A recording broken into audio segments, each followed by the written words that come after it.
Welcome to this new episode of Cast It to the King. My name is Joshua Mickle. I'm here with a special guest today, Pastor Josh Forbes of the Life Church. How are you doing today? Man, I'm doing well, man. Thanks for having me on the show. And man, yeah, I am a pastor, but man, you can just call me Josh. Yeah. It's cool. We're going to have a good time. Yeah, you're the lead pastor at Austin P, so that kind of justifies that. Yeah. So, Pastor John Siebling, like he's our senior pastor. Yeah. Our regions have lead pastors, and then we have campus pastors. So, so I'm just an old campus pastor. Exactly. You're the campus pastor. I'm the guy, at Austin P. But I do have an amazing team. Mm-hmm. And We all do. Yeah. I really love what I get to do, right? Because like each and every week it's having great services, obviously, but just meeting different people and hearing people's stories. It's something that I feel like you have to be called to do because it can be really exhausting, meeting a bunch of different people each and every week. But I wouldn't trade it for the world. Yeah. So normally we would talk a little bit about sports, but because of the timing of this video, as we're recording this video, Game 6 of the Grizzlies is tonight. So by the time this video uploads, we don't know who the winners of that game's going to be. A little touch up on that. Did you watch the NFL draft a little bit last night? I did watch some of the first round. Actually, I missed the first 10 picks, but I watched everything else out from there. Anything jump out to you? Man, quarterbacks went real early, And then they didn't go at all. and then they didn't go at all. It's like the people who were the worst in the league last year, obviously, you got to have somebody to move the ball down the field. But yeah, I saw a lot of defense. Saw a guy who had my namesake, Forbes, from Mississippi State. So I think I have to go buy his jersey now. So I had foster classes last night. So I was DVRing the draft a little bit on the ride home, actually, listening to it in the car, and there was rumors that Tennessee was going to trade up to number 3 to get Ohio State quarterback C.J. Stroud, only for Houston to take him at 2. And then could we trade up to 3 to get Will Levis or Anthony Richardson from Florida?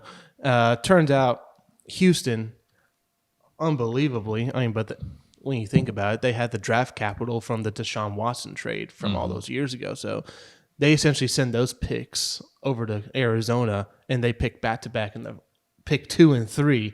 So they get their quarterback and they get the best, arguably the best overall player in the draft, and Will Anderson from Alabama. Some say Jalen Carter, which he fell to the Eagles, so the Eagles aren't complaining. Man, the Eagles got and I think they picked up another Georgia fellow with their last pick. They're building that Georgia defense all over again in Philadelphia, which is crazy. So that's the thing that stood out to me is Tennessee arguably got one of the best O-linemen in the draft, and it fell to him from Pierre Stefanski, I think his name is. And we'll see what Tennessee does day 2. Maybe Will Levis falls to number 42 or whatever 41 pick we have, and we'll draft him there, or Hendon Hooker. He's still out there. I'm still of the belief that you got to cut bait with Tannehill, and you got to ride out with Malik. And if he does well, you got a quarterback. If you don't, then you're going to position yourself to get a quarterback in next year's draft. Because my stance as a Titan fan is that if you win enough games, but you don't lose enough games, you're not bad enough to get your franchise quarterback. You're just going to be in that middling state of mediocrity. So that's how I feel myself as a Titans fan. So it's hair pulling as a fan. Have you always been a Titans fan? Yes. There are moments, especially last year, where we started out 7-3, and I was thinking this at the time. Folks thought I was crazy. We were the most fraudulent 7-3 team ever in the NFL because we had a horrendous offense. We had a bad offensive coordinator. We had a bad O-line. Despite that, Derrick Henry still got 1,500 rushing yards. But Derrick Henry is a beast, too. Yeah, exactly. So imagine if he has a good O-line. Derrick Henry, when healthy, is going to get 1,500 yards with any team. Put him on the Browns, he's going to get 1,500 yards. Just give him the ball and get out of the way. And then we lose 7 straight to end the year. So if it's poetic justice, so be it. Like it need to be done. or else we don't get one of the best O linemen in the draft at number 11. We're picking at in the 20s if we make the playoffs. So at the time when we were getting closer and closer to the end of the season, I'm saying lose and get as high as a draft pick as you can so you can position yourself. If you want to retool and not rebuild, you have high draft picks for the next year because last year was a lost cause. We fire our GM mid-season. Yeah.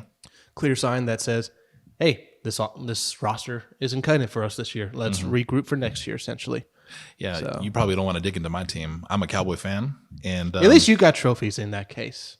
okay, we have trophies, but we haven't won one in how many years? Like Was it 95? yeah, you're the almanac. So yeah, it's been a long time. I was like 2 years old, maybe. I was like 2 years old. Yeah. If you remember the Eagles kicker that did the draft in Dallas, he's saying, "Hey Dallas, all these picks, all these children are coming out of the draft. The last time you won the Super Bowl, they weren't born yet." It's true. That was the ultimate slam dunk on them. Yeah, it's like it's close but no cigar. We're lucky we try to get in the playoffs, and then we blow it, and so I don't know if it's a curse, sort of like the Yankees curse when they or no, I'm not the Yankees curse, but the Red Sox curse when they gave up Babe Ruth. So I don't know if we're in that stage or not.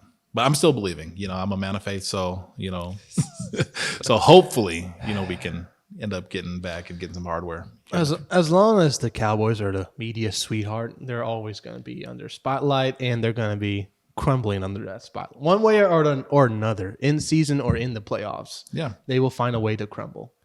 Yeah, it is. But until they break that trend one day. We're America's team, and we have the most beautiful stadium in all of the NFL.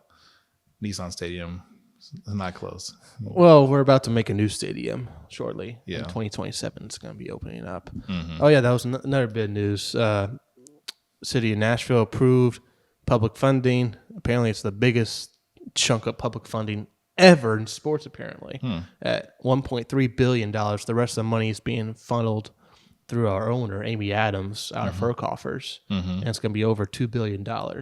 So it's going to be a $3 it's billion. It's going to be either the third or second most expensive stadium behind Los Angeles. Oh yeah, that makes sense. But construction costs now are like way through the roof. So we were supposed to renovate the stadium, but the cost of renovating was the price of an average NFL stadium. You might as well just do a new one. Yep. And is it going to be on the river, or is it going to be? It's going to be right next to. It's going to be right next to the stadium. Closer to the interstate, though. Okay. So you'll be able to spot that more easily. Like it'll be like right up against, I think, I-40 or whatever interstate that bridge is that you can oversee the city of Nashville. Well, good looking out of traffic because Nashville traffic Bad. is horrible. It's not as bad as Virginia traffic. I pray you don't have to go through that traffic on rush hour. So trying to get from the beach to where we lived was about an hour and a half drive when normally it's about 45-minute drive. So that's how bad traffic is. Cool. All right. So speaking of life in general, today we're going to be talking about the church and the evolving culture, what is social media, where we have controversies, especially in today's age with Twitter and Facebook and whatnot being like gasolines, and you take like a social topic or whatever it is, and those platforms essentially just ignite the fire even bigger and whatnot. So in terms of the local church and whatnot, the thing we're going to be talking about today is the local church supposed to be as a whole, and what does it have in our faith. So yeah. Okay. Well, when you think about social media is a valuable tool. I mean, obviously, we're going to use a social media platform in order to air out this podcast, and so it's a good tool for connection, and it's a good platform for curating your life. But the problem with that is that if we're not careful, we can see somebody else's best day. We can see their highlight reel, and we can compare it with our worst day, right? We can see somebody's pristine, immaculate house, and it's probably not even their house. Like they just went to a model home and and they're showcasing it, for views, for likes, because now you can monetize your content, and now you have a generation of kids that aren't trying to find traditional careers. They're trying to monetize their businesses on social media. They want to play video games, and hey, follow me, I'm on Twitch.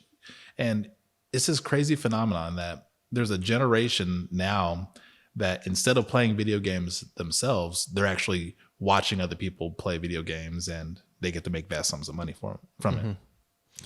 So in terms of those kinds of, I used to be, I don't want to say an avid gamer. Like I've never had a Twitch account. I think if I did, it was like for like 5 hours. And then it's like, I never, if it's active, I've never touched it in years. So, but in terms of, to what you were alluding to, is that how it can be a positive.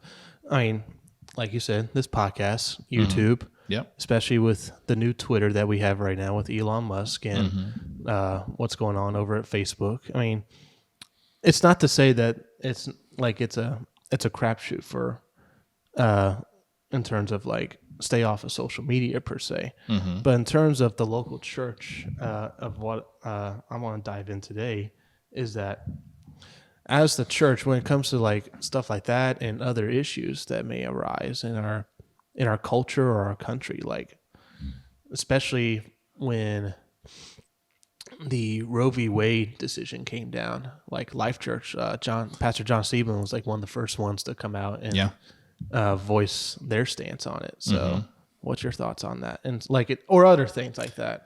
Yeah, man, that's a huge controversial decision. And I think it's really important. And again, I applaud Pastor John for sharing convictions as they're laid out in the Bible, right?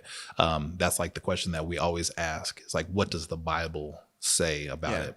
And so, social media will be a platform where people will be able to share their convictions. And again, that's the double-edged sword of it too. Like some people are going to share convictions that are rooted in the Word of God. Other people are going to share their convictions that, really walk in step with the secular culture that we find ourselves navigating every day. So I think you really have to tread lightly, as you're engaging in a space like social media, because now people can find posts and they can find tweets from years ago, and people are getting canceled just on content that they put out there years ago. They've evolved in their thinking, they've evolved in their relationships or their stance on certain things. But, once it's out there, it's like toothpaste, once it comes out of the out of the container, like it's hard to put it back in, right? So we really have to be careful about it. And we also have to ask ourselves, like, why are we even on this platform? Are we there to be amused? Are we there to get a message out? Are we there for validation? Which I think is a poor reason to be on social media. But I do understand how it makes somebody feel when they get all those likes, or when their content goes viral. It means that people see them and are affirming at least the content that they're putting out. So I understand that, but again, we have to be very careful, especially as we're seeking information, right? Because think about this, like you have all this unchecked false information, that sometimes will spread, and my mom will read something and I'm like, no, Mom, like that's not the truth. Like I need you to do a little bit of research first before, before running with something as gospel truth. Yeah. And then the whole algorithm thing too. It's like, I'm puzzled by that, because there are certain people with certain content that just takes off and goes viral. And then there's people that have really good content, right? That it just kind of stays in this place where maybe a couple hundred people may view it and like it, but it never goes any other place.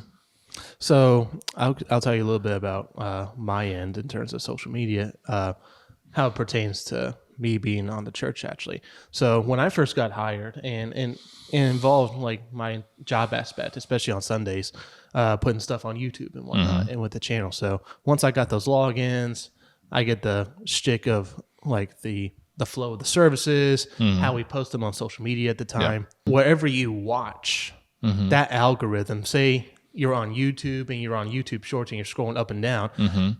If you're watching a particular thing of content, that algorithm will bring in familiar or like similar clips per se. And so I say that because when I first got on this Life Church channel, there was nothing but MSNBC, CNN, like Fox, like all sorts of news, like recommendations. I'm like, watch history. Like I'm looking that up, and then like I'm looking up the keywords and like the keywords and whatnot, and then it's like a whole list. Like I'm like, oh my god, no, no. Now like I'm like I made my personal mission like right there. I'm like, as long as I'm here, at least like I know I'm not in charge. Like there's other people that handle the channel and whatnot, but at least for the other folks that were on that channel managing it, I'm coming in thinking I'm like not at least not on my watch. So I went ahead and removed all those. And so what I did for the algorithm is I watched like, I kid you not, I watched like a Transformers trailer, a Top Gun trailer, like your pop culture, like fun action movies. So now if you're logged into Life Church account, you'll see recommendations for new trailer for an action movie released and whatnot. So that means so you don't see a political or controversial video now in your recommendations. Okay. So is there any way that we can provide feedback? Because again, like somebody's watching a message, Pastor John preaches a message, and then 5 minutes into it, we're seeing the trailer for Transformers. Like no. It's like, say if I log, like if I pull up a computer right now, and someone from church says, hey, I need you to fix something on the Life Church YouTube channel. Okay, I'm logged into the Life Church account. Like you see that YouTube main page of like recommendations. That's only for the Life Church user, like the Life Church account. You per se with your account, you go in, you don't see that. Okay. You see whatever history you have in your recommendations. That's what the algorithmic thing is about. It's an individual basis. It's not, you're not going to get a, okay, let's say for argument's sake, you won't get a Spider-Man Across the Spider-Verse trailer recommendation at the end of a Life Church sermon. Like you're not going to do that. There is a way for in the YouTube settings where it's called end screens, where which we did something cool this weekend where we include the fresh start link, which is a hyperlink that people can go on to after they made a fresh start. Sure. Above that is the Life Church subscribe, and then to the left are two videos. You can do multiple things. You can choose a specific video. You can it's like a previous message, right? Or you can say in there recent uploaded video. Or there's a third option, which I will not do, at least managing my channel or the Life Church's channel. Suggest it for said user. Like suggest a video for said viewer, which means if I'm watching something and that setting is set for the Life Church on that particular video slot, something like that would pop up. Okay. Or, God forbid, worst case scenario, like someone's watching bad political stuff and whatnot, that'll show up at the end of the video. So in terms of algorithmic stuff, it's a ebb and flow strategy. But in terms of like the feedback of, like, say someone out there may have a whole bunch of political recommendations on their channel, and they don't, and let's say they want to get rid of it going forward. So what they will have to do is go into their history and just type in the keywords and say clear history of that, and then it'll go away. Okay. And then immediately, whatever topic you want, like in your recommendations, just start watching those videos immediately. Okay. So I could literally clear my history of like pop culture stuff and just type in church sermons and whatnot. Okay, and then that's all I will get. I got you. With my algorithmic. So, I'm actually getting ready to go to Italy here at the end of the month. I'm getting married here 2 weeks from now. That's crazy. Like, congrats, by the way. Thank you. And we can talk about that a little bit more here later on. But now, because like I'm talking about Italy in the presence of my phone, or I'm searching for something, like now all I get is these lifestyle posts of Italy, of Milan, of there you go, Cinque Terre, Rome, Amalfi Coast or whatever. And so it's just flooding my timeline, and I don't I kind of like that because, okay, it's top of mind and, you can find some inspiration, but then like, where is the pause button? Yeah. Where's the pause button? Like, okay, I don't want to be inspired anymore. Like I just want to just kind of scroll and, look at, other things on social media. And for me, like on social media, I really use it as a tool. I usually show pictures of my family, or I'm promoting something with church. That's pretty much the long and short of it for me. I'm not using it to the fullest extent, but I'm guilty as charged. Like it takes up a lot of my time, and it's like I'm just scrolling and scrolling and scrolling, looking for the next funniest meme, the next, provocative, post or whatever, the next inspirational statement or phrase, I do get a few of those on my YouTube reels. Mm-hmm. So, but yeah, I mean, it's one of those things where the wrong topic can be enhanced with a megaphone on social media, Mm-hmm. but say something like what we do as a church or what someone like me would do on my YouTube channel. We use it as a platform to reach out to others per se, Yeah. in a positive manner. So, and like in terms of like the church stance and whatnot, like especially this was definitely highlighted in my opinion during 2020 when you had some of these old school churches that, I mean, we saw in 2020 with all the lockdowns and whatnot, we saw like it was rooted out of like who's evolving and who's not, who's stuck in the past and who's up to snuff with the present and whatnot. Yeah. Some of them have evolved after that. Some have unfortunately withered down or died out, or they're barely surviving today. You're talking about the church, right? Yeah, just the church as a whole. Yeah. So, and especially in 2020 when we saw, I think the stat out there is, I think church attendance like dropped 40% or something, or 20%. It's a big staggering number. It was a massive number, and like I said, I'm not 100% clear, but I think for our church, I think it was like 40% of people returned after coming out of shelter in place, and 40% returned. 40% returned. Holy. And Wow. the rest remained online, or they drifted and just weren't as engaged in the life of church. And so we've been building, right? Rebuilding and rebuilding, trying to get back to pre-COVID numbers. We're not there yet. We're getting close. Getting close. But what I'm finding, in the campus that I get to serve and lead, is that there are new families that, maybe weren't engaged in church pre-pandemic, but they're giving church a shot now, and they're coming in, they're loving the experience. And so those are really people that, we can be intentional about pouring into and loving, because, they're going to continue to move the church forward. And so Pastor John, he talks a lot about reaching versus keeping. And so now we're in the mode where we're reaching new people. Like we're not working so hard to keep, right, the people that that are around. Yeah. And I can tell you off of my experience was before I got this job, I was working at Episcopal Church. I think I told you a little bit about it when I was over at the summer, when I was here for the summer last year. It was like literally they brought me in. The ground was bare. Whatever they had, it was like peanuts essentially in terms of what they had for projectors, lyrics, slides, what they call their version of streaming. It was barren. And essentially when I was brought in, they had the stuff ready to go, like pre-ordered and whatnot. They just needed someone to take over and like lead the charge per se of their revitalization. And something like that for some of these churches, in not only is it good to evolve with the technology, because the technology can be helpful. Yeah. It's just a matter of how it's applied, how it's used, the timing of it, like especially not only with the COVID that happened, but also the protests that happened in the summer, how controversial that could be.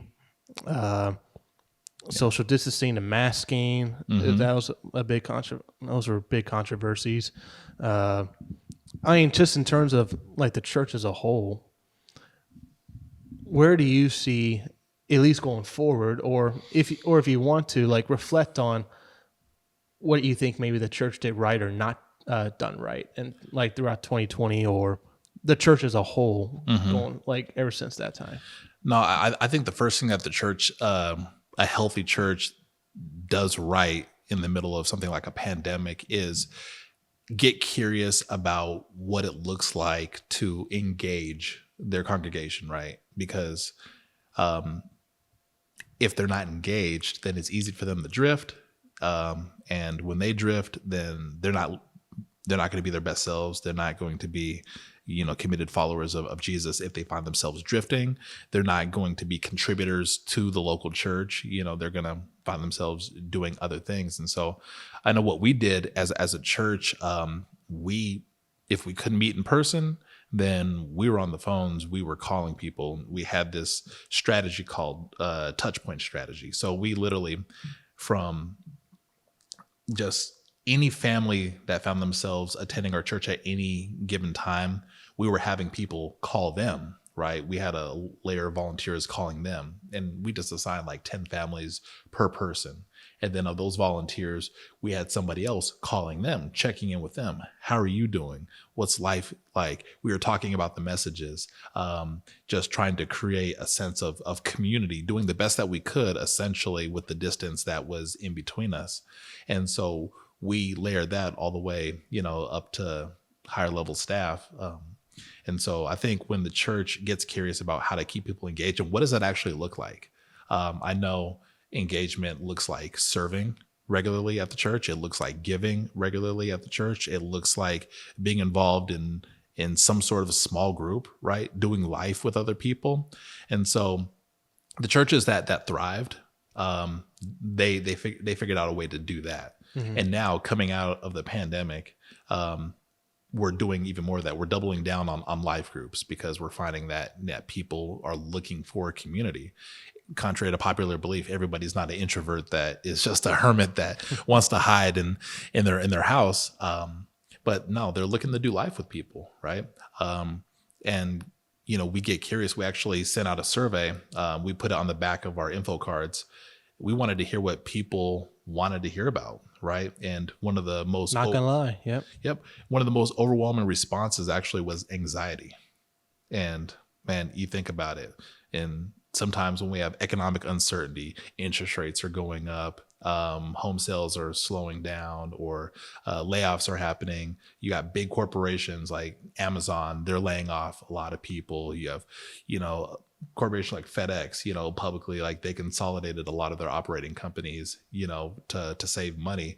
A lot of people are worried about the future. And so a church that does it well is positioned to actually be relevant and answer questions that people are asking, right? And that's where I think some of the older or even denominational churches, I think that's where they miss it, is because they're not answering questions that people are actually asking. And they're not trying to reach the next generation. And so one of my biggest concerns is if a church has a congregation base that is, of a certain age or a certain demographic, mm-hmm. then they literally are a generation away from closing the doors, because there's no fresh energy, coming in there. There's no synergy. There's no succession from one generation to another. So that's the thing that we have to be mindful of, especially if we want to do well as a church, if we want to be relevant, if we want to stick around for another 20 years, is we have to position ourselves and we have to be intuitive as far as reaching people. Yeah, that was kind of like my struggle ever since my dad got relocated back to Virginia and Hampton mm-hmm. Roads, being military. We were here for 4 years, from 2009 to 2013, and seeing like the groundwork mm-hmm. of what Access meant for the church and how much of a priority Access and the youth is. Mm-hmm. Seeing, like, jumping from church to church. I was at a particular church, Believers Church, for 3 years. Mm-hmm. Size-wise, these churches that I'm listing off, they don't even come close. But like mm-hmm. in terms of like their values and their goals, like are you prioritizing the next generation and serving and whatnot? The Believers Church has like a version of that, but it's more of a small scale. But but on the outside, you can see they have a winning formula that's going to keep around for a long time. Wave Church, another church I was at with my wife for about 2-3 years or so. Big Mega Church. They used to be part of ARC. Yeah. So wasn't Carl Lentz? Wasn't Yes. he one of the pastors there? Like Yes. I saw a documentary. Yes. The Hillsong documentary. Yeah. Little did I know that. I did not know that watching the documentary. I'm like, So he was gone before oh you my guys God. got there. Yes. Yes. So I'm watching that. By the way, good documentary on Discovery Plus if you ever get a chance to watch it. Christian or non-Christian, believer or non-believer, that's a good series to watch, by the way. Yeah. So good informative one. By the way, that female singer that says she was at Wave, she sang at Galley Church at my last church. Wow. So and then a documentary comes out and she's nowhere to be seen. I'm like, okay, this is where are you? I would like to ask some you questions. some questions. Yes. We'd like to call you to the front of the congregation. We would like to have a word with you. But Wave Church, they used to be part of ARC. Okay. Big mega church, and there are some behind the scenes that it make it icky, like the Carl Lentz stuff. But overall, like they have obviously they have the good finances, they have a good vision for the youth and serving, so they're good to go. And then you look at like a congregation like Episcopalian Church, which was my last job. Grateful for the job and the opportunity they provide for me. Yeah.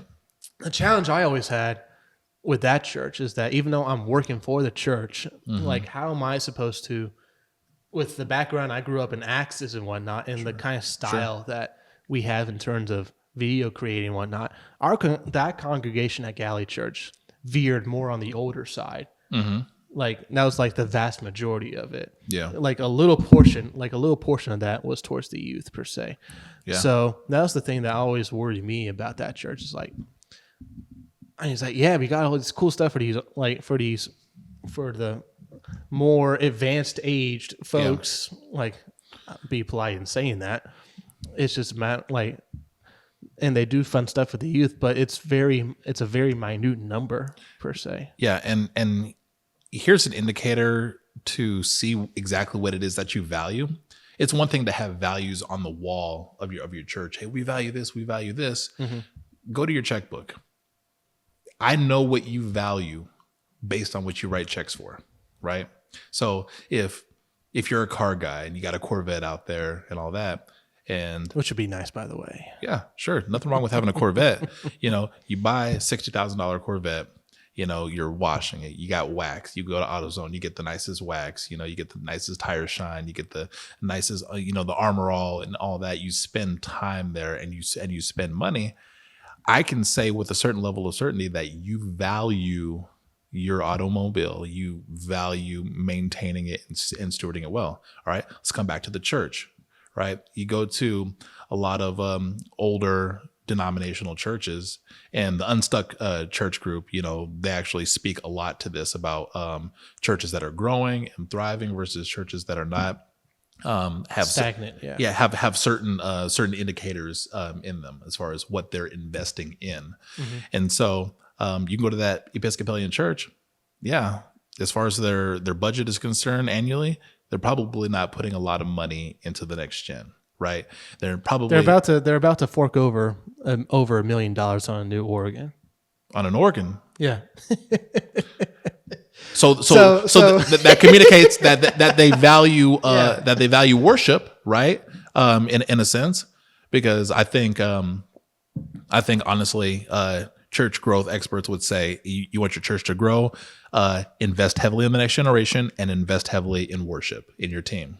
Because I'll tell you this right now, one of the big issues when we got this whole streaming thing ready to go was lighting. Lighting was I don't want to say abysmal, but it was difficult to work with. Let's say that politely. So it's respectable online, but not as good as it could be. Sure. And so me and our sound guy, who's actually a good fellow there, David Stoss, done some offshoot work with some other artists there in Virginia. Something in the Water with Pharrell Williams. He's a part of that.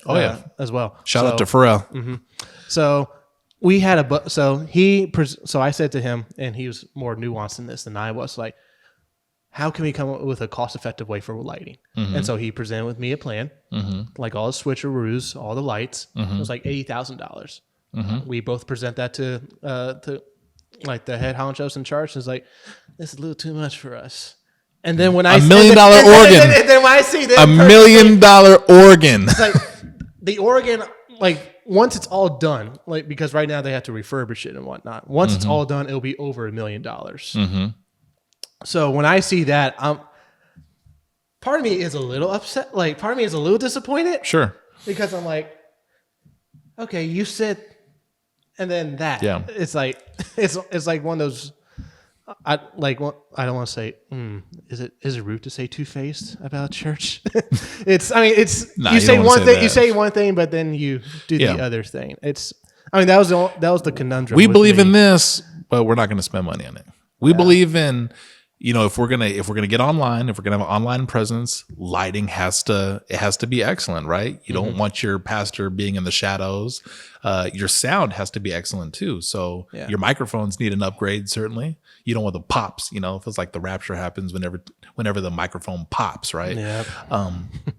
And so I get it. So that's where, when I talk to pastors and leaders, I'll ask them questions. 2 questions. What do you want? Just nothing is off the table. What do you want? And then the second question I ask is, what are your purple cows? What are the things that will have to get pried out of your hands because you're not going to let them go? Sometimes, and it's a part of a larger conversation, sometimes we can be a slave to the liturgy that we have. If it's not relevant, right? You can do it over and over and over again every Sunday, but it's not attracting the next generation. Like if they don't understand it, if they have to take a class just to understand the liturgy, then it's going to be really hard for them to actually be engaged in the life of the church. But when you remove the barriers, when you remove the hurdles, when you say, hey, is the liturgy is that the main thing, or can we freshen it up? Can we rework it? Can we modernize it a little bit?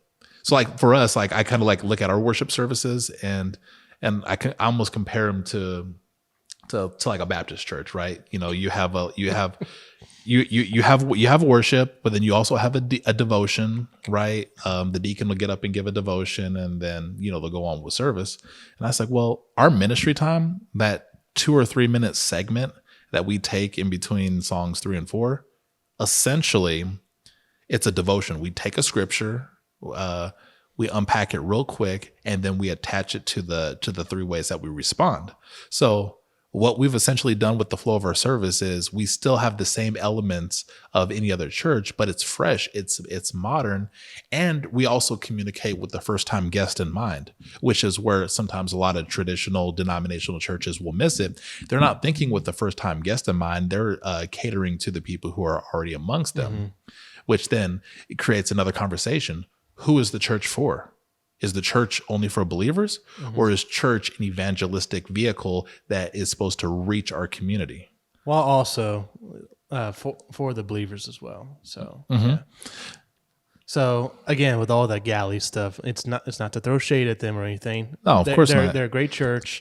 They're actually they're either number 2 or number 1, the biggest Episcopalian church in Hampton, like in all of Southeast Virginia. So they have their great standing. It's just the way it is, unfortunately. I mean, I don't say unfortunately. I mean, that's just who they are. And Life Church is who they are. Believers and Wave, they're who they are. Yeah. And the other churches, they have their own identity. They do. And so have your identity, have your traditions, but traditions don't necessarily have to be monolithic, right? Yeah. You can have a tradition of setting up a Christmas tree. Does your Christmas tree always have to be green? Not necessarily. If you have the tree It could be a white Christmas tree this year. It could be a black Christmas tree. It could have different ornaments. I've never seen a black Christmas tree. That's a first. You got to first. You got to go to Home Goods, man. Like they sell different colored trees, and I've seen pink. We have a pink one. My wife does. It's a like a dresser one, and then we have a regular green tree. Yeah. So, but the spirit of it is tree. The spirit of the tradition is okay. You have a Christmas tree, green, white, red, black, whatever, right? So as far as our traditions, our faith traditions, whether you're Methodist, Episcopalian, I grew up AME and Church of God in Christ. And so we have, and my mom, she's Catholic. And so when I was a kid, I, went to Catholic church before my parents divorced. And so we all have different traditions, but I think we don't allow ourselves to be curious and challenge like, okay, let's do it, but can we make it fresh? And some churches, like my uncle has a church in Chicago, and like he just streams on YouTube. He just takes a cell phone and streams, and it's like it's functional, right? It's progressive because at one point in time they weren't, broadcasting on social media. But what can we do again to improve the aesthetic? Because again, we're trying to reach new people, and we're sensory beings, right? So it's based on what we see, it's based on what we hear, it's based on how we feel. That makes us want to engage with anything. Businesses spend millions and billions of dollars a year thinking about how is the guest going to feel when interacting with their establishment. That's why places like Chick-fil-A, even though they're only open 6 days a week, they make 41% more in revenue than a McDonald's that is open 7 days a week, and their shake machine longer hours. They're 24 hours a day, 7 days a week, and their shake machine still doesn't work. But Chick-fil-A, it's always my pleasure. Their culture is strong, and I think it's because they evolve, right? They get curious about the customer, and during the pandemic, they crushed it when it came to the whole social distancing. Okay, you can't come in the store, but man, we're going to set up these signs, and we're gonna bring it out to you through the drive-through. We're gonna figure out a way to take your order quickly. You got the mobile app. Like they just were on the cutting edge because they figured out that they want to serve their customers faster and more excellently, and that's why they win. And that, funny enough, like this whole church comparison, I would say almost perfectly leads into our next topic of 3 unhealthy comparisons. And when we do talk about, like casually, we talk about other churches, it can be productive and like fun, like exchanging like we just did now with my end and whatnot. But there are those that can be unhealthy with unhealthy comparisons and whatnot. And so this was actually something you brought up with me in terms of what you wanted to talk about. So so I'm almost done writing a devotional, and I started it in the pandemic, and obviously when you're sheltered in place and you have a lot of time on your hands, when you're not working, you start doing some deep work and you start thinking, and like I really wrestled with the issue of comparisons, because sometimes when you're in an unhealthy space and you compare yourselves to others, it really is a reflection of who you see yourself to be, your personal identity. And so I spent some time in the Word of God, and just started dreaming and writing, and so I write this 7-day 7-day Devo, and I add an extra day as a bonus, right? Because who doesn't like a little extra on the top? And so the first one was identity, right? Now, like, we're always asking the question, like, who are we? What's my purpose? Did God make a mistake with me? Am I in the right place at life? Am I going through a midlife crisis? Like, who am I supposed to be? And so First Peter, always mentions that we're a chosen generation, we're a royal priesthood, we're a holy nation, right? And so I began to think about the Lion King, right? You've seen the Lion King? That's my childhood right there. Yep. Mm-hmm. So shout out to Disney, great story. Hamlet repackaged, essentially. But the story about Simba, and he knew he was a king's kid, starting out. He tragically loses his father. His uncle tells him to run away. He meets up with Timon and Pumbaa, and he completely forgets that he's royalty. He's in the jungle. It's lush. He's eating bugs. It's Hakuna Matata. And he forgets who he is. And then he bumps into his childhood friend, Nala. And she's like, you got to go back. Like, things aren't good back home. Like, he's like, I'm not that guy anymore. He forgot who he was. He lost sense of his identity, right? And then took Rafiki, the spiritual advisor to the royal family, to remind him. He's like, you don't know who you are. I know who you are. You're Mufasa's boy. And sometimes when we're comparing ourselves to people in the culture, whether they're influencers that are making a lot of money or get the jet set and travel the world and all that, we can lose sight of like who God actually called us to be. He called us to be a royal priesthood. What is a priest? It's like a representative of God. But when we're so busy comparing ourselves to other people, then we don't focus on, who we're supposed to be representing, right?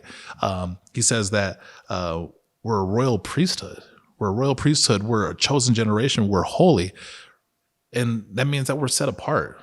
We're set apart for his purposes, not for the purposes of trying to be the next popular person or the next influencer. Like, if God is called you to that space, that's fine. But more often than not, God hasn't called everybody to be in this social media space, to be an influencer, to curate a perfect image and a perfect life. Right? No, sometimes God has called us to the marketplace, to work at that bank, to work at Amazon, to work at FedEx, or to work in the church, or to volunteer at the church.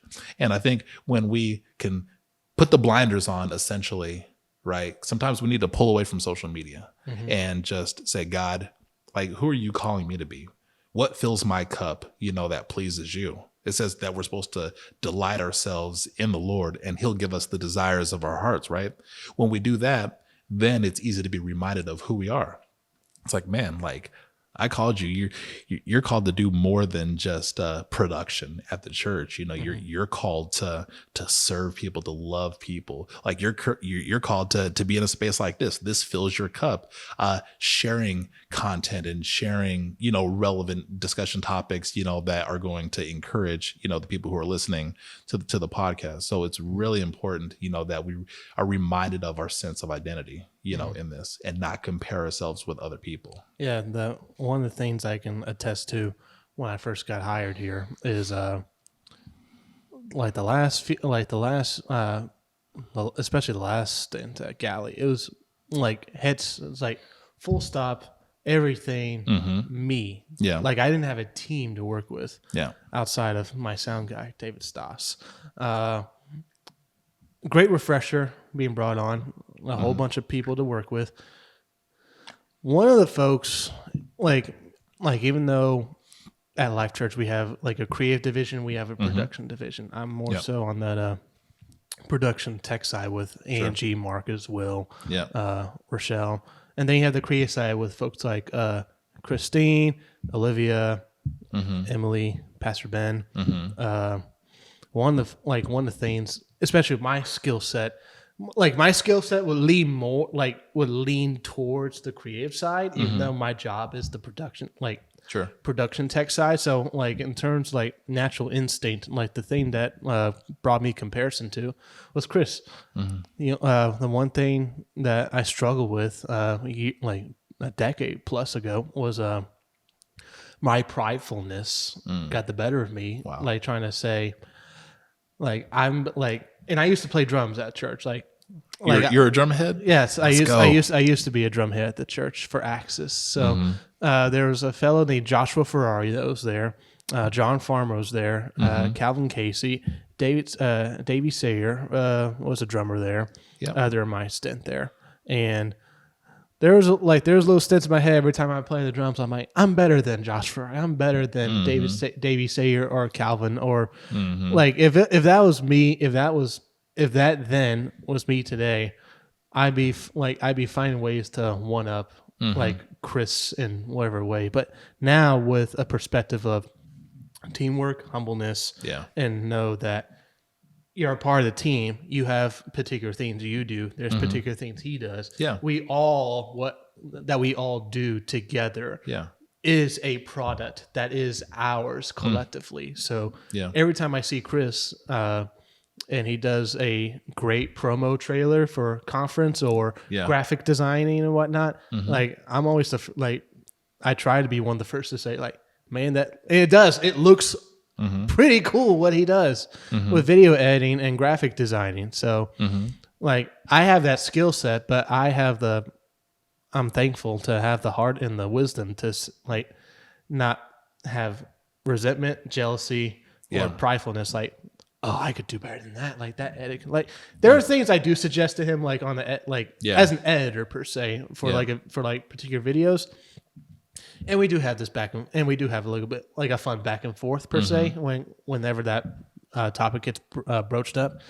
But yeah, in terms of that for me, that's the one thing that comes to my mind. And the next thing to talk about on your list with identity is purpose. So if you want to get into that a bit. Yeah. So you talked about it a little bit. You also talked kind of like about calling, about gifting, which are all included in the list.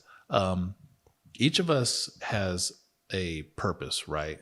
God has purposed us to accomplish X, Y, and Z. And our time here, in this life isn't going to end until we've accomplished X, Y, and Z. Ultimately, God is the one who knows what our purpose is, and it's up to us to discover what it is that our purpose ultimately is going to be. But in Corinthians chapter 12, it says, "But in fact, God has placed the parts in the body, every one of them, just as he wanted them to be." So this illustration of like the body of Christ being like a literal physical body. You got a nose, you got an ear, you got eyes, you got a mouth, right? We all have a different purpose. And sometimes we can look at somebody walking in their purpose and walking in their gifting and walking in their calling. And it's easy for us to compare because maybe our purpose doesn't appear to be as glamorous or as sexy as somebody else. Like somebody could be a communicator and they can get up and exhort the crowd and everybody's praise God. It's amazing. It's like, man, like I want to do something that, moves the crowd to praise. Right. So in the production team, you're behind the scenes. Exactly. Nobody sees you. Yep. And nobody's looking for you unless something goes wrong.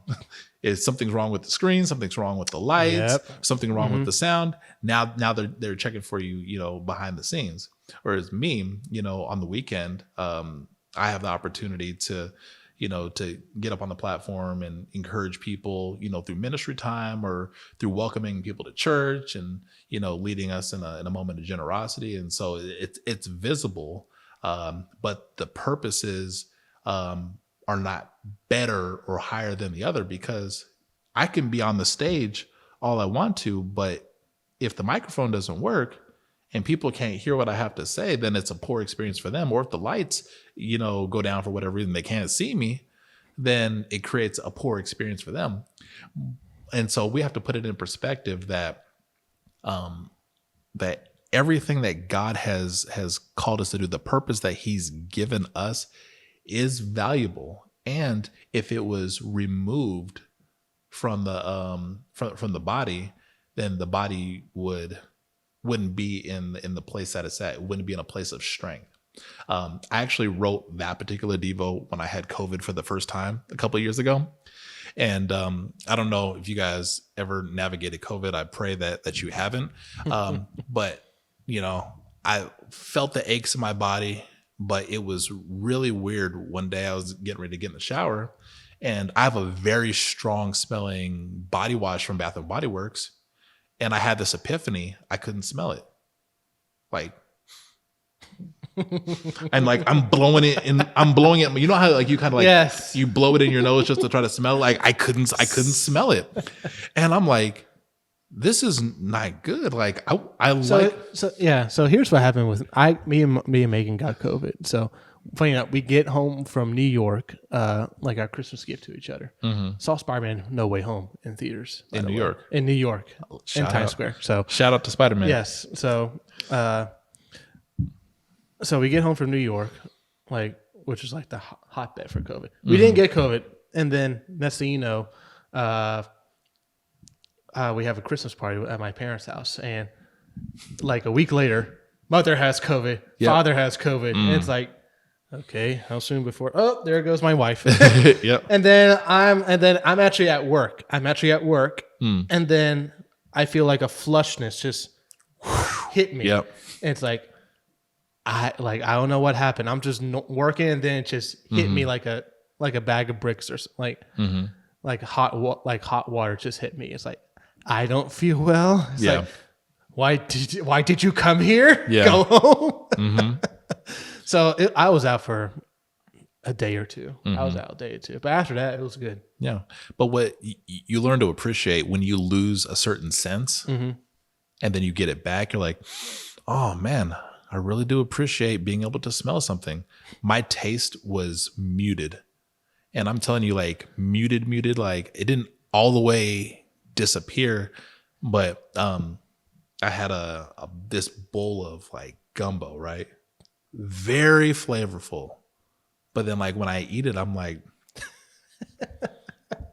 I know in my mind that this is supposed to be flavorful, but like this is not doing anything for me. Like I'm not getting the satisfaction that I normally would get because I had lost my sense of taste as well. And so I think when we're in the body of Christ, whether you're an eye in the body of Christ or whether you're a nose in the body of Christ, don't compare, in an unhealthy way. Admire, man, those eyes are crushing it. They get to see into the future. They get to cast vision. I'm excited to be along for the journey. The smell, I'm the nose. That means I get to detect whether there's danger around. I get to detect whether there's smoke or whether there's something that is not so pleasant, for us to be breathing. And so when you look back at what it is that you're called to do, it's like you begin to appreciate what it is, that God has called you to do. And so we have to be intentional. Like it's not going to happen on accident. It's not going to happen all of a sudden, but it's those days where we have to pray and say, God, thank you for allowing me to be used in this capacity. And you're on our team, so that we have team members that serve a variety of functions. We have a guy who just does facilities, takes out the trash, makes sure that things are clean around the building, moves tables around, right? It's not the most glamorous position, but it's valuable in the fact that we get to create excellent environments for people to encounter God in a fresh way. Yeah. And some of that of what you alluded to is calling, leadership, and generosity. You kind of touched up on. Any other of these you want to touch up on, or you still want to go through them one by one? No, I don't think we necessarily have to go through them one by one. I think I would like to touch on calling. Yeah. And there's actually a story in the Bible that it really captured my imagination. It's in the book of Genesis. It's the story of Jacob. He finds a wife, Rachel, right? You know the story. He works hard for her for 7 years, and then he gets to get married, and then father-in-law pulls the old okey doke, the old switcheroo, and gives Jacob Leah, right?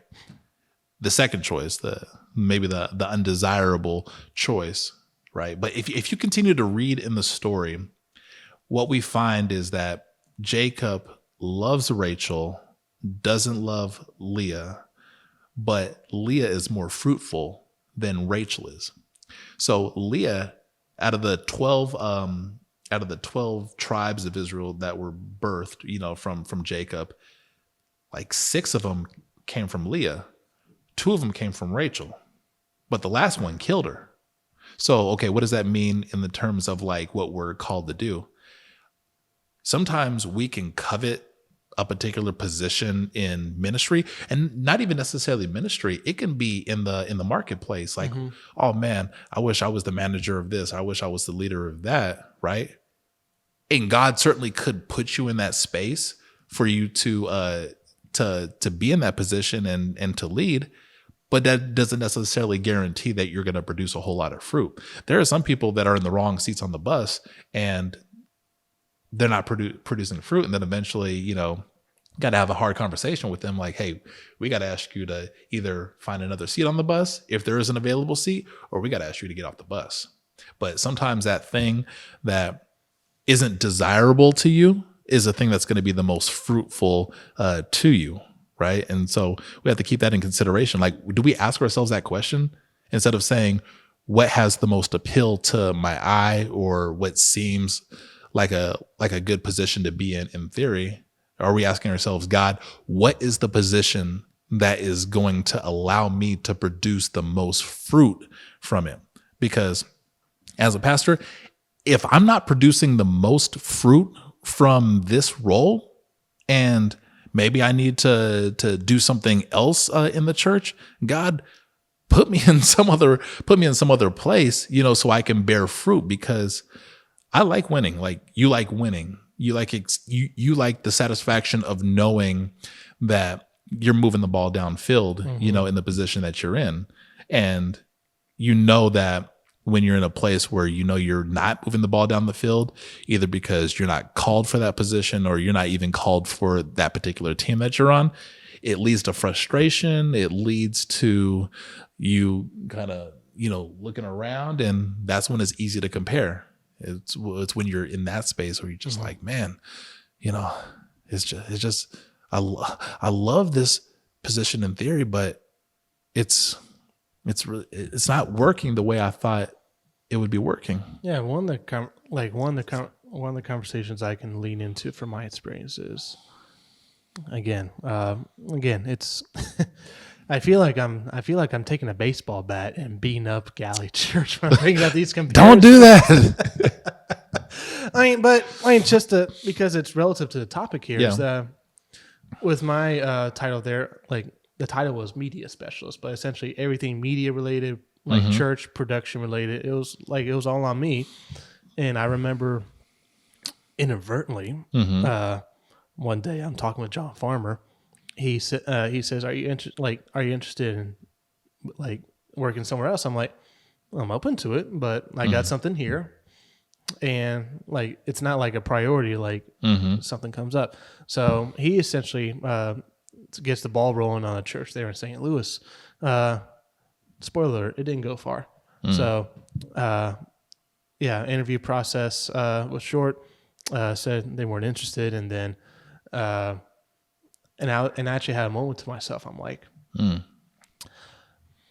I've had interviews with ESPN. I've had interviews with like pretty much any top-notch media company that you can think of, and it's been like off to the wayside. It's like, well, like the email you'll get in the email in the interview is like, we'll put you like we'll save your name in the future. Like, when all reality, how often does that happen? They go in the round filing cabinet. Yeah, exactly. The wrong filing cabinet.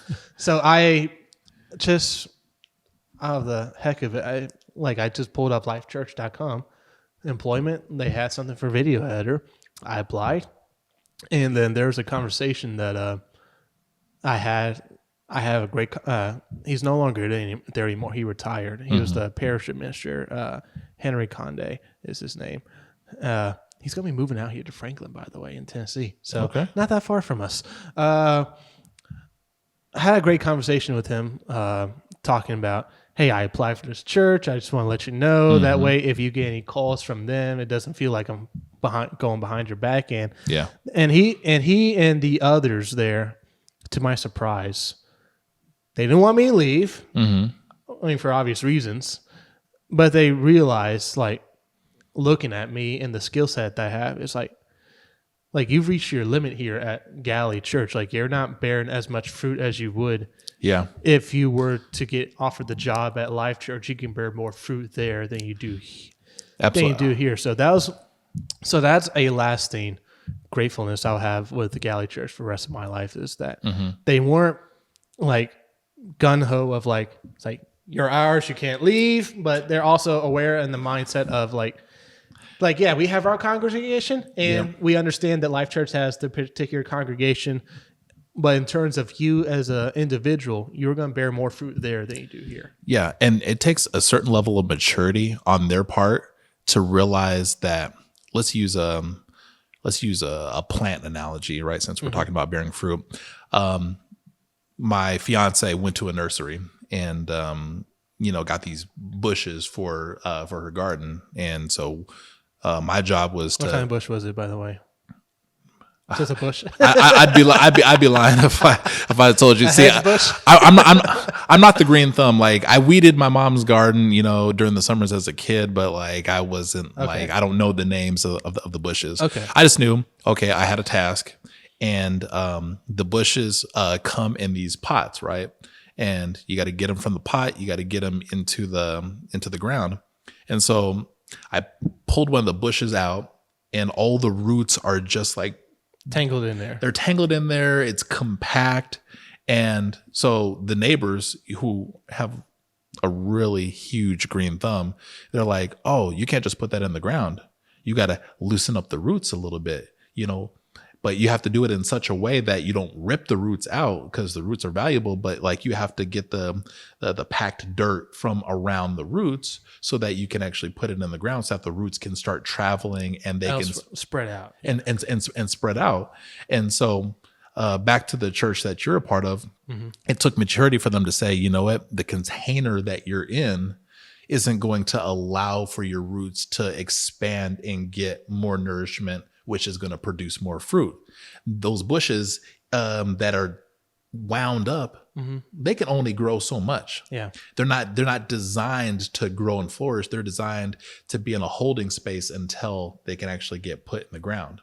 And so we have to have the discernment, and our spiritual leaders have to have the discernment and the courage to have those conversations like, how am I growing? How can I bear more fruit? Is this particular opportunity a Rachel in my life that it sounds good in theory, but it's going to kill me? Or is this a Leah that I need to actually appreciate the beauty and appreciate the fruitfulness from it so that I can actually flourish? I love this statement that T.D. Jakes made, and I don't know exactly where or what message it was that he said it at. And he was saying it, very jokingly. He said, if I wanted to kill a man, I wouldn't shoot him. I wouldn't stab him. I wouldn't blow him up. I wouldn't do any of those things. He said, if I wanted to kill a man, I would give him my church. Like, wow. Okay. He said, because is the church going to kill him? No. And he actually went on to explain. He said, the gravity of and the weight of leading 25,000 people each weekend, not to mention the millions of people, that watch his sermons across the world, carrying that weight right there.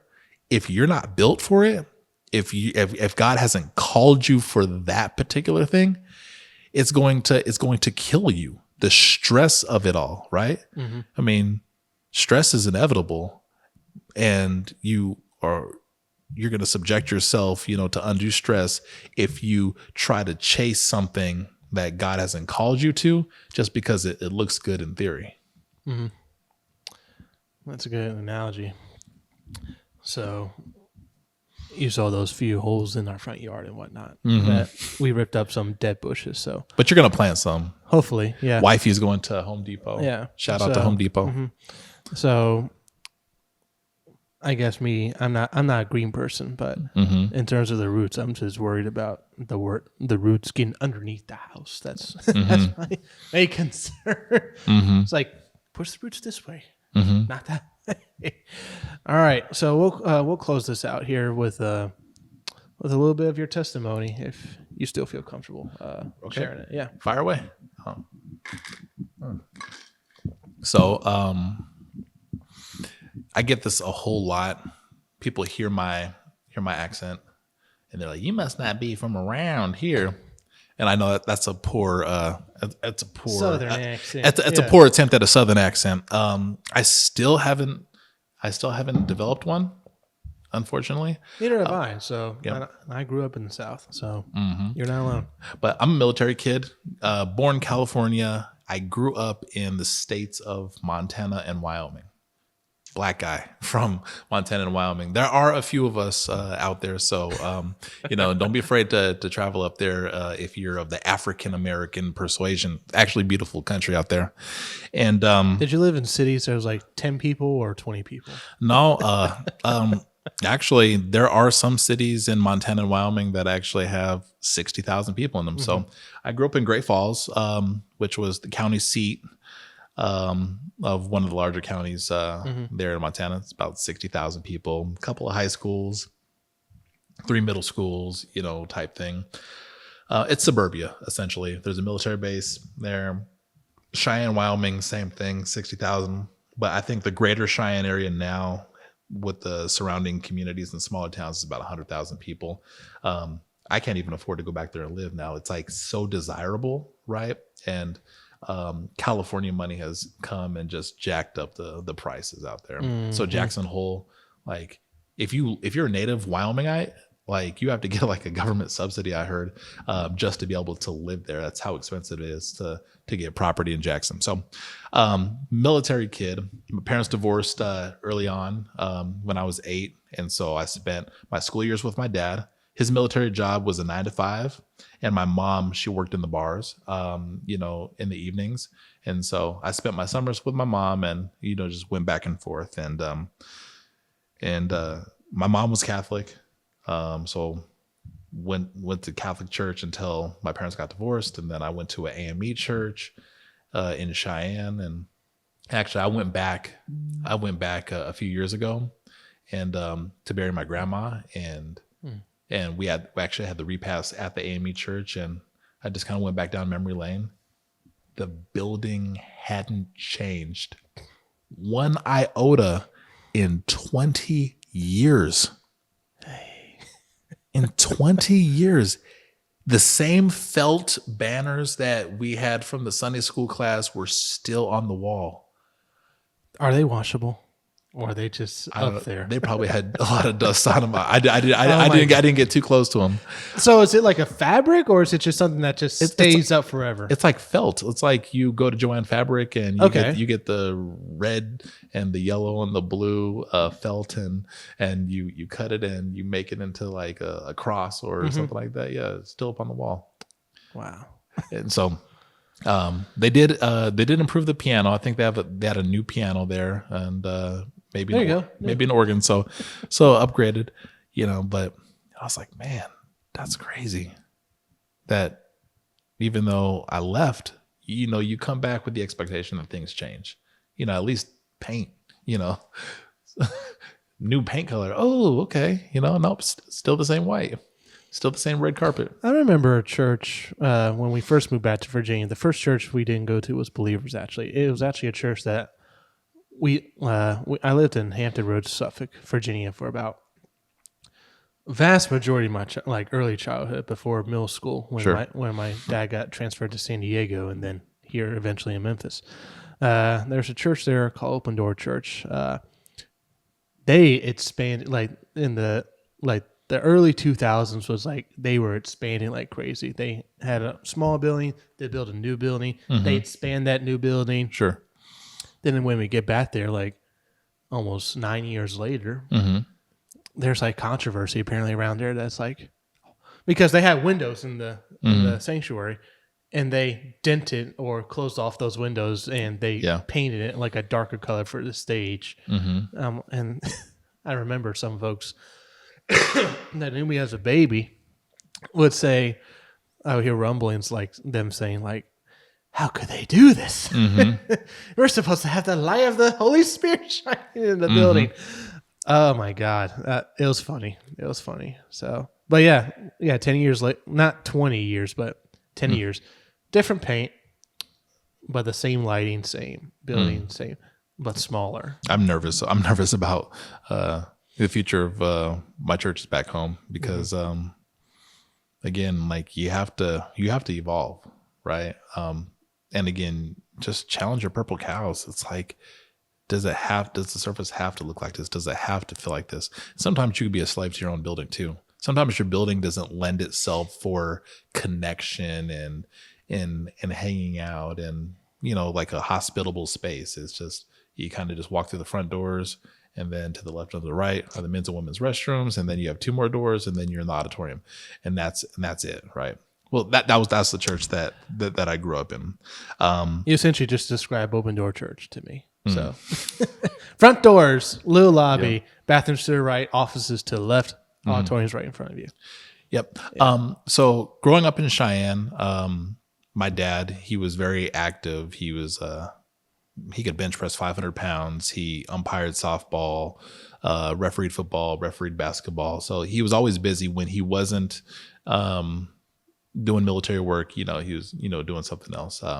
And I got into sports, I think really in my heart of hearts to try to impress him. He was an athlete in high school and, in the military, he went to the military at 18, but got really involved in sports, football, basketball, all that. So I wanted to impress him.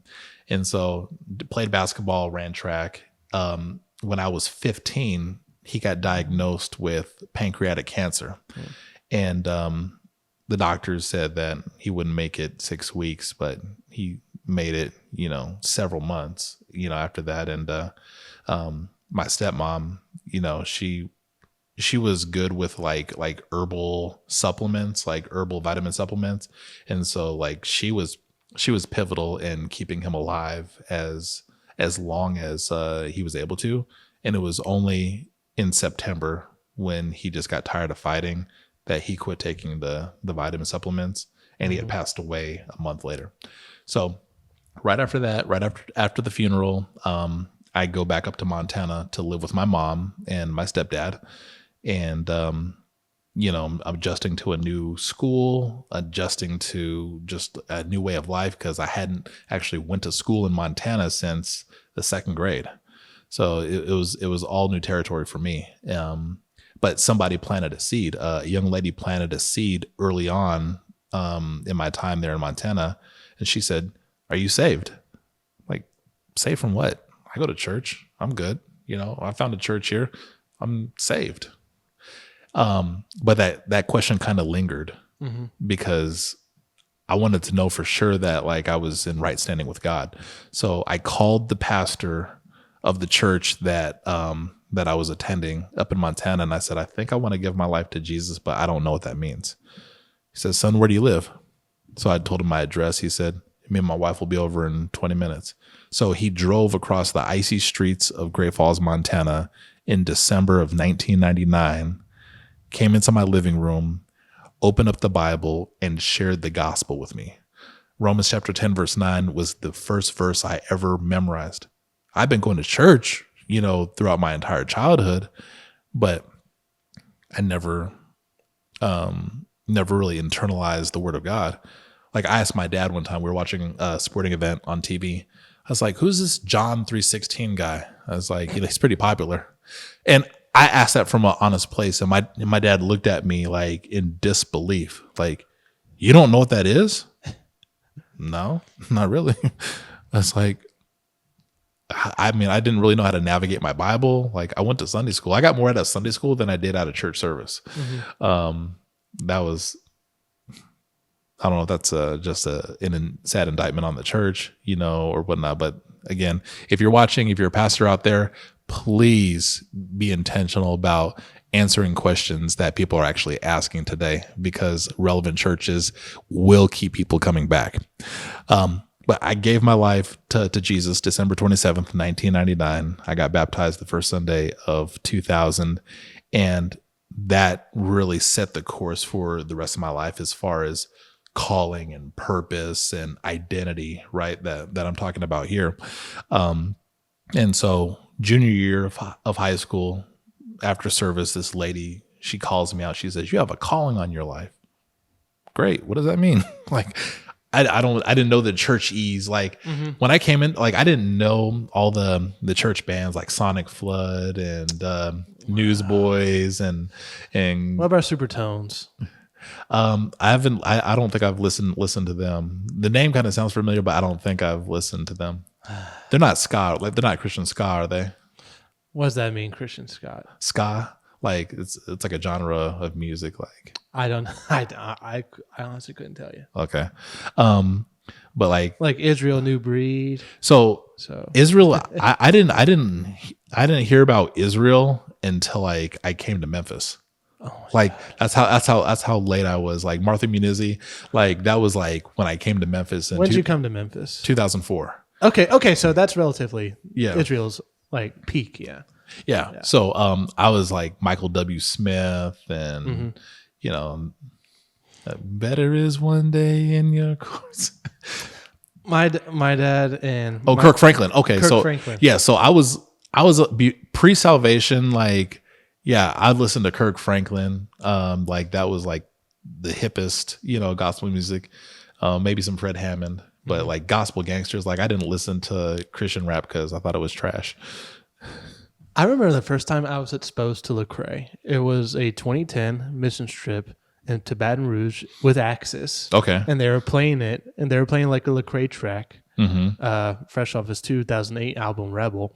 They were playing his track on the boombox. Yeah. Yes, those are a thing. They didn't have Bluetooth speakers back then in 2010. I remember the boomboxes. So, yes. So they playing it on the boombox, and I'm taking it back a bit. I'm listening, like, as a Christian, like, you love the hip hop and rap songs for the music, the lyrics less desirable. Yeah. But I'm listening to the lyrics for Go Hard, which is the name of the song. Oh yeah. And I remember that. and I'm like, I'm taking it back as I'm like getting the food, like for my breakfast. I'm like, dang, okay, this who is this fella? Like, who is this guy? Yeah. And then I look up on YouTube. He apparently went to an Axis service back in 2007 or 8, and Yeah. you can still look the video up on YouTube. It's still there. Yeah, when he's so getting it's pretty. started. It's pretty at the Germantown campus. So that was my first exposure to Christian hip hop, and one once it's Click and Reach Records and whatnot. Yeah. Because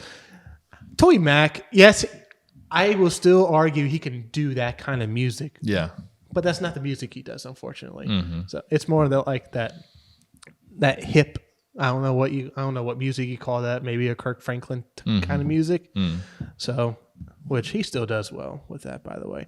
So, in the 90s and early 2000s, it was Israel New Breed, Supertones, Casting Crowns for me. Oh yeah, Casting Crowns. My parents took me to a Zoe Girl conference, and yes, Why?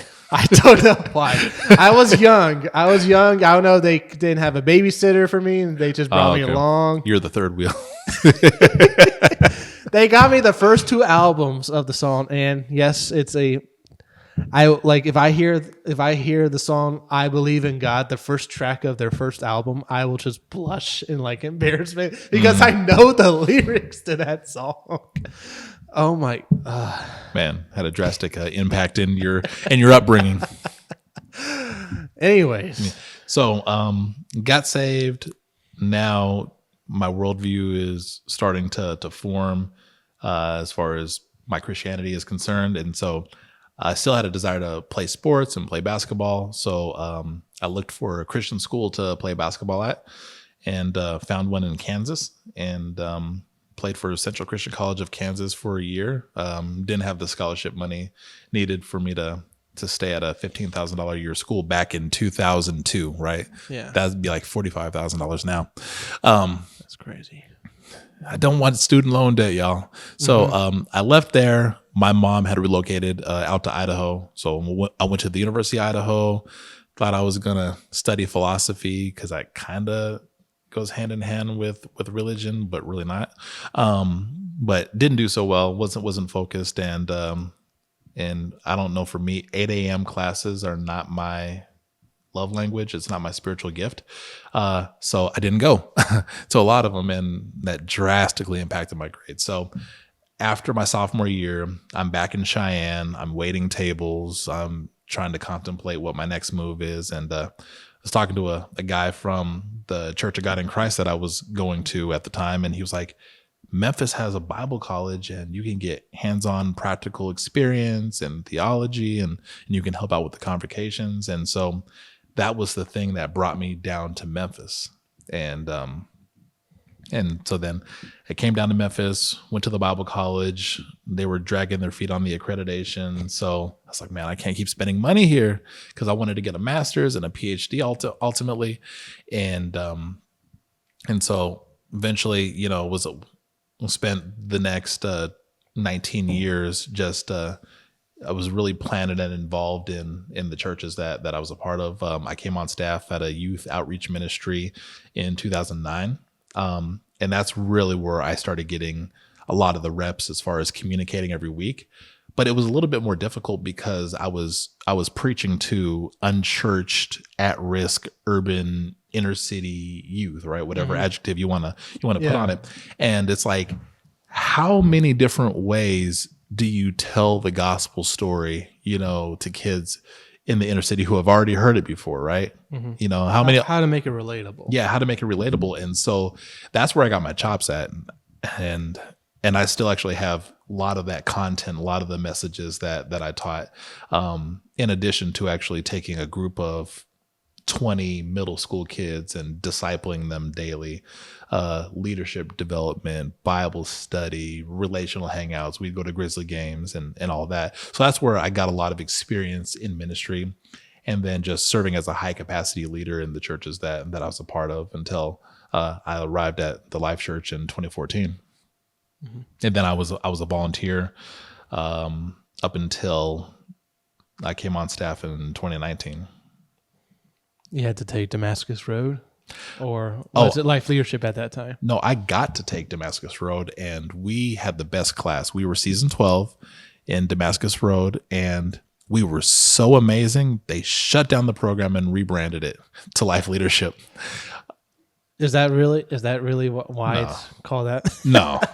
Or coincidentally, it was rebranded after you. It was probably a coincidence. But you know, anybody who's watching season 12 is the best season, and everybody will say that about their own season too. So, shameless plug to everybody who went through it with me. We're almost like 40 deep. We had a pretty strong class, and a lot of them are still serving like crazy now. And so, is that the only difference between Damascus Road and Life Leadership? Is just the brand, the core of it is the same. The essence of it is still the same. Like our goal is to raise up Christian leaders, you know, for service in God's house and the marketplace. So for those that may be watching that do go to Life Church and is interested in Life Leadership, there will be a promo, I believe, for this this weekend at Wide Open Leadership Night.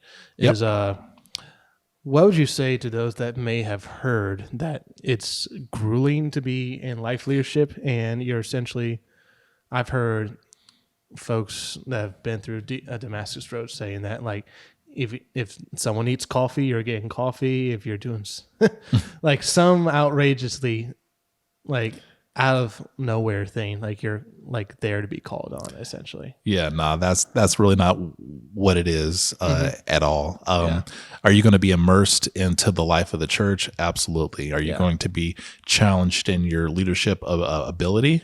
Absolutely. Are you going to play key roles in making all things church life happen? Conferences, weekends, special events? Absolutely. But think about this. Jesus paid such an amazing and high price just to win our hearts, you know, and he did it for the church, right? I love what Bill Hybels says. He says, the local church is the hope of the world. If it is the hope of the world, then do you want a weak church? That doesn't sound very hopeful, you know, as far as reaching the world. Or do you want a strong church?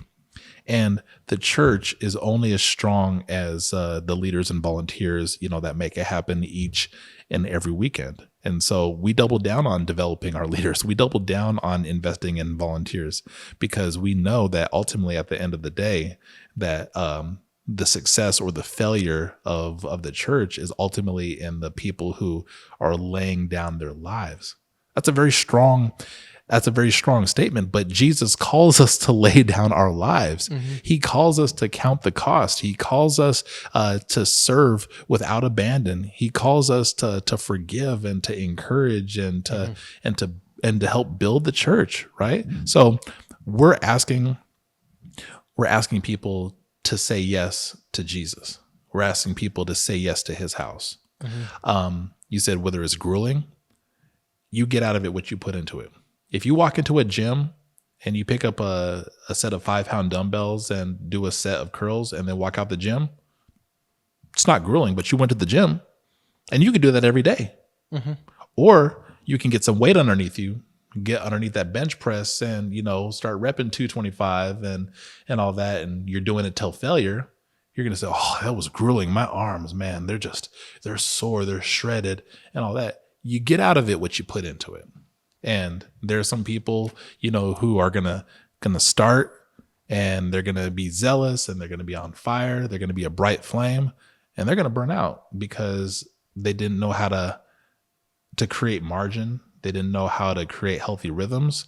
They didn't lean into leadership and to receive feedback like, "Hey, you're burning a little hot. Let's develop some healthy rhythms and healthy margin so that you can, make it long term," because we're playing the long game. Like this is not a 1-year experience, just so that people can do it and then say, I did it. No, we want you to play the long game with us. We still have campuses to build. We still have regions to break out into.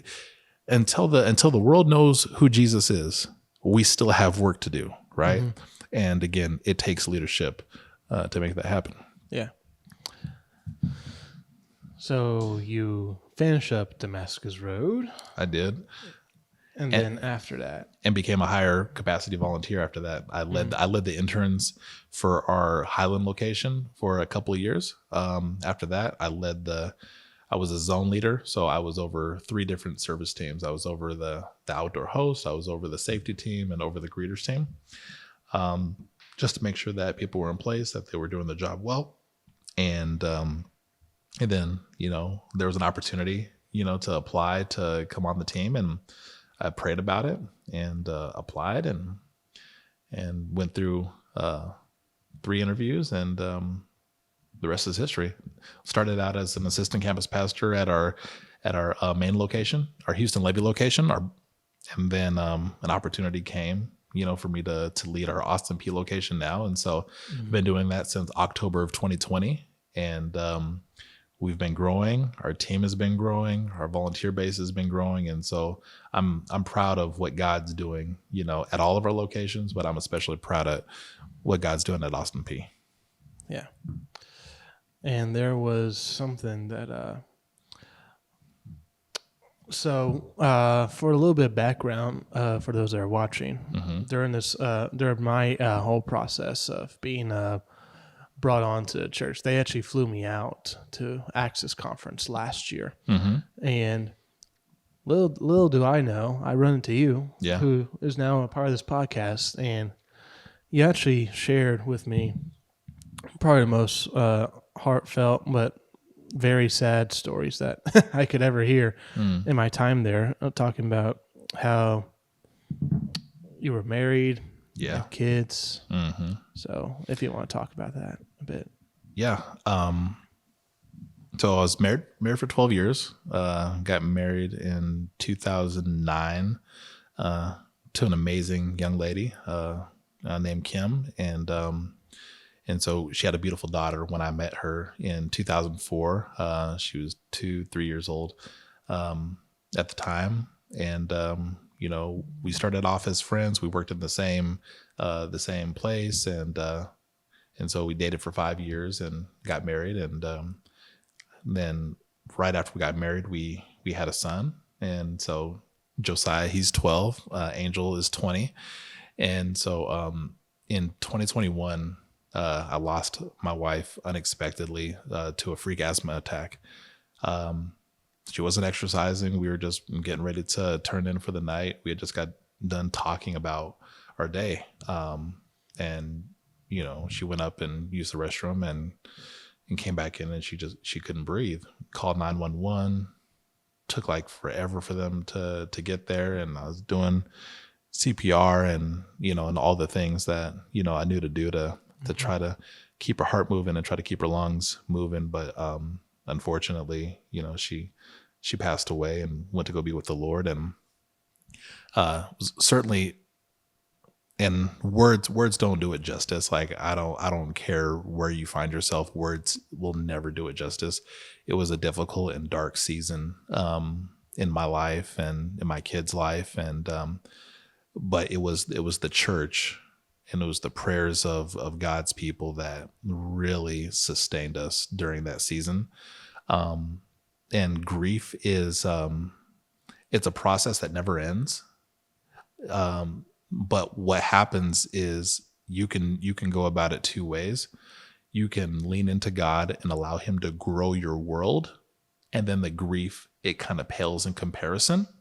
Or you can shy away from the things of God and shy away from community and God's people, and your world shrinks, which makes the grief seem like a mountain to you because you're not leaning in, you're not doing the deep work, you're not processing when you need to process. So for me, my process, talking with Dr. Andy Yarbrough, talking with Pastor Matt, who's our care pastor at the church, talking with trusted friends and all that, as you need to process, right? You don't have to necessarily force it. You don't have to necessarily talk about it every day, but there are going to be triggers that, remind you of, of your loved one, that remind me of Kim. And, when I need to cry, I cry. When I need to laugh, I laugh. But it's for me, right? It's just going through those rhythms. If I need to go to her graveside and just sit and reflect, I'm gonna go and reflect. There's not a systematic way of, doing it. And so like I talked to Dr. Andy, I talked to Pastor Matt, and it was a few months down the road. And while, I wasn't out of the woods as far as grief is concerned, I was in a healthy emotional place where, I felt like I could lift my head and just move down the road relationally. And so by God's grace, only by God's grace, because it looks different for different widowers. There's some widowers that are 5 years down the road and, it's hard for them to maybe, want to engage, somebody in a healthy relationship. There's widowers, who maybe a few months down the road, are ready to, to give it a go and move forward again. For me, by God's grace, it was I don't know, 5 or 6 months, that I was ready to begin a conversation. And, there's a young lady who's a part of our church, and, truly an amazing, beautiful, caring, kind individual. Like anything that you would put on a list of, desirables for a person, my fiance has, right? So, and we didn't date in a silo. So, our pastors, were involved, and, and they spoke into it, and they encouraged us, and, and we just took our time just learning one another. And, and what was really important for me, which was like a non-negotiable, was she had to love my kids. Like, love my kids. Like, they're not an addendum, to a relationship with me. Like, they are the core. Even though Angel, she's venturing out as a young adult now and getting ready to graduate college. Josiah, he's in middle school right now, and he still has several years before he goes. Is like, that was so important to me. And so, Jana, she checked all the boxes, and it was just like, it's so much confirmation. All of our leaders, like, yeah, God is in this. Like, yeah, that makes sense. You two, you make sense. And so, January of this year, proposed, And she said yes. Thank God. And By the way, we had, I don't know if it was dubious Rochelle or Angie, that they had the Mario sound effect ready to go. It's like, do, do, do, do, do, do, do. Ready to go. If she said no? No. If she said no, they were going to do that? They played it. I don't know if they were seriously thinking about it, but they played it on the speakers. I'm like, they better. If Janice said no and they played that, I would have fired them.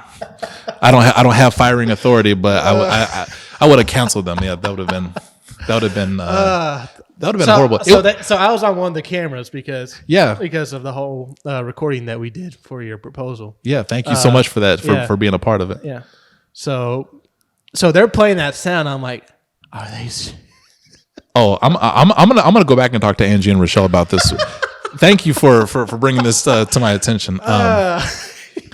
It didn't happen. It didn't happen. We can just laugh about it now. I know. But yeah. I'm coming for them. How's Angie and Rochelle? I'm coming for you.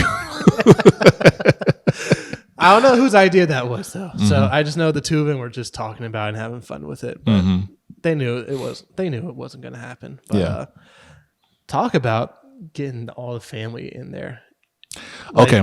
So what was this process? I'm curious how this process was. Yeah. So because I'm in the auditorium. I don't know if they were parked in the front or all the cars were hiding in the back. Yeah, all the cars were in the back. Okay. So here was the thought. Jan and I, we had lightly discussed what a future would look like together, right? And one of my mentors, one of my pastors, he was like, Josh, at your guys' stage of life, if you're talking for 6 months, you should know after 6 months whether you plan on spending your life together. You would have caught any red flags. You would have caught any idiosyncrasies that you just, couldn't deal with or whatever. So you should know.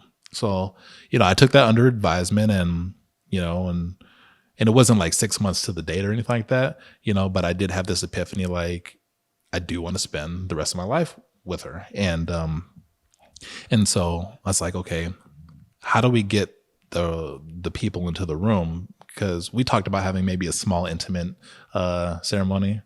I heard rumblings that she thought that you were going to propose to her at a Grizzlies game. Is that true? Yeah. Or other times outside of that.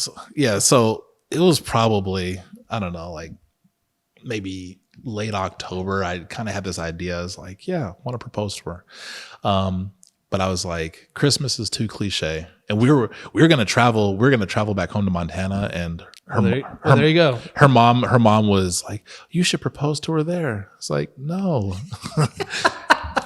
And then we didn't even make it to Montana because of the weather. Like all the airports. The freeze. Yeah. So 30-year we made it as far as 30-year lows. Yep. We made it as far as Minnesota. And then we had to turn around and come back after staying there for 2 days. So she wasn't going to get it on Christmas, wasn't going to get it on New Year's Day. Her birthday is in early January. Wasn't going to do it on her birthday because that's a cliche, and I wanted the day to stand on its own. So you know that we had 21 days of prayer and fasting, prayer rallies, weekend services, and then planning for revival nights, at the end of January. Yep. So it was a huge undertaking to pull this off, but we wanted a small wedding. And so I was like, well, let's get people in the room that may not necessarily be able to make it to the wedding. So then at least they get to share. Small wedding or small proposal? Small wedding. Like we were talking about like, do we want a small wedding before the proposal? Okay. Because Jana's a planner. So as much runway as you can give her, the better. So I had everybody dress in all black. My assistant campus pastor, Adonis, and his wife, Meredith, shout out Adonis and Meredith. Love you guys. They helped me with the coordination, the music, all that. And so I wanted everybody in the room without her knowing that they were in the room. And so she comes walking down one of our aisles to the church, and she's serenaded by some of our worship team, and then I sang, I get nervous when I sing in front of people, but I worked up the nerves. And you don't know this, but my heart rate before coming out on the stage was like 150. Like I'm literally running a 5K on the inside of my body, before this happens. And one of the singers on the platform, she's the nurse, and she's like, if you don't get your heart rate down, like you're gonna have to sit down somewhere. Wow. So I sing to her, take off the microphone, and just we kind of have like a private moment, like, what this is. Yeah. And so she says yes. She gives me a hug. She doesn't kiss me. She was very proper. She's like, just come here, give me a hug. And so then after she hugged me, I said, hey, everybody's here. And she First off, if I'm I'm the kind of person where you're checking your surroundings. You're yes, what's going on? That's the thing I cannot stand. Like, I'm a big Spider-Man guy. Yeah. That's the cliche shtick I can't stand with the movie. It's like people walking around in a room that's normal, and Spider-Man may be on the ceiling somewhere. It's like, you don't bother to look up. Yeah. So that's just me. So if I'm walking, that's just me. But I'm always looking around. But it was a dark room. Yeah. It was a hollow spot on her as she's walking down. So that kind of helps in camouflaging everybody. And then it did. And we had a pre-meeting when everybody's there, like, hey, like, wear black. No flash photography. Don't say anything. Like, the goal is if she realizes at the very end of the proposal that you're in the room, then we've done our job. And so then I have this picture. It's on my phone, and that picture right there, and you guys will be able to see it here in a second. Genuine shock and surprise. Yeah. Like, it was gold, right? And that's what I wanted. I wanted to be a big celebration and all that. Then we had a little after party. Her neighbors opened up their home, and we were able to have a few people over. Her friends. I called her friends from Houston and Austin and all that. Okay. And they were able to fly within like 2 weeks' notice to be a part of the proposal. Like, talk about some real friends. Jana has some real ones. Yeah, that's pretty. Man, again, that whole proposal was. It was really cool to see. Mm-hmm. So, yeah, thank you for being a part of it again, man. And the rest of the team. Hey, man, I appreciate you being on here. Yeah, man. And thanks for having me. Any last encouraging words you want to say for the audience? Man, hey, tune in for next episode. Want to make sure that you're liking, that you're subscribing to all of his content. He's going to get some fresh faces on here, and gonna have some fun talking about a lot of things that are relevant to what's going on in our world. Yep. And once again, this is Josh Forbes. My name is Joshua Mickle. And as always, keep kicking it to the king. Keep kicking it to the king. Let's go.